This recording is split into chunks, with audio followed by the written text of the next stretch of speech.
Oo yaa maal taate aga sa'aatii kana maaliif teenye seegna? Uummanni oduu dhageeffachuuf seega ati gaazexeessaa taatee haga sa'aatii kana sa'aatii oduutiin hanga ammaa dhufuu dhabuu keetti baay'ee nama gaddisiisa. Uummannis taa'ee seegaa hojjettoonni istuudiyoo kanallee haga ammaa seeganii ati garuu sa'aatii kana hunda maaliif turuu dandeesse? Dhiifama guddaa dhaggeeffattootaa fi akkasuma hordoftoota keenya hundaa dhiifama gaafachuu barbaada. Anis kan ture oduu walitti qindeeffachuudhaaf ture. Oduu walitti qindeeffadhee akka tasaa oduu walitti qindeessisan teessoo irra kaa'ee garaa laa gadi ba'ee hoggaa ol deebi'u akka tasaa ta'ee jaartiin tiyya kasala qabsiisu turte.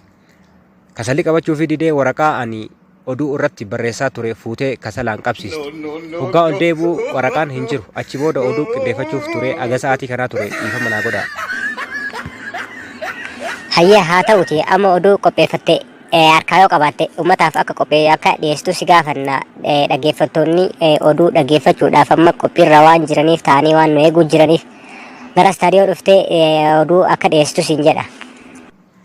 Silaafuu oduu ani qopheesse jaartiin tiyya waraqaa kasalaan qabsiste maaliin dhiyeessa har'a wanni dhiyeessu oduu ani dhiyeessu oduu muudannoo amma jaartiin tiyya narratti hojjettee fi muudannoo amma na muudate kana hawaasaa fi uummata kanaaf ibsuuf barbaada malee oduu qopheeffadhee harkaas hin qabu dhiifama wajjin. Lakka akkas hin danda'amu amma sagantaa oduuti waan ta'eef hin danda'amu waan ta'eef gaazexeessaa biraa hojjettoota keenya keessa finneetii kan oduu qindeeffatee waan jiruuf gara istuudiyoo as dhufee akka qopheessu taasifna. Ati kanaaf hojiirra gaggeeffamtee jirta. Yeroo biraa gara biiroo keenya dhuftee achitti kan mari'annu ta'a. Ammaaf gaazexeessaan biraa dhufee kan nu qopheessu ta'a.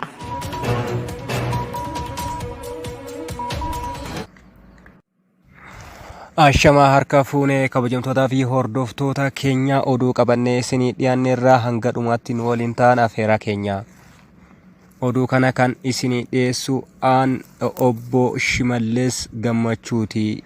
Oduu keenya har'aatiin hojjetaan chaanala keenya tokko oduu isaa oduu qindeessaa jiru waraqaa inni irratti barreessaa ture haati manaa isaa kasalaan qabsiisuun dhagahame. Amma gara bal'ina oduutti isin dabarsina.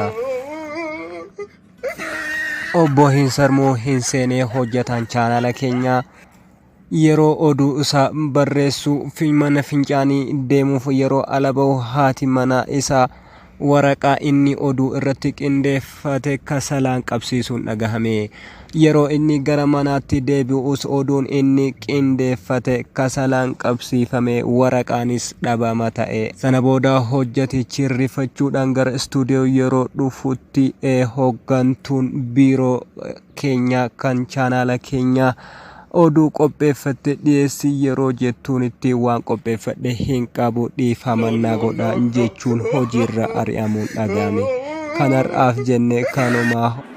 Oduuleen har'aaf qabanne kan hanga ammaatti dhaggeeffachaa turtanii qophiileen biroo kan dhamdhama jaalaa itti fufanii dhamdhama jaalaa wajjin turaa isiniin jennaa horaa bulaa deebanaa.